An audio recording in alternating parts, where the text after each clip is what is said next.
वसुदेवसुतं देवं कंसचाणूरमर्दनं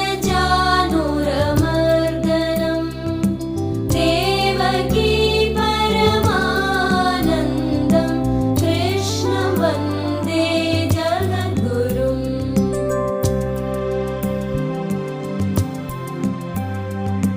पतसि पुष्पसङ्काशं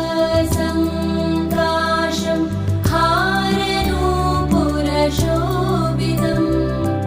रत्नकङ्कणकेयूरं कृष्णं वन्दे जगद्गुरुम्।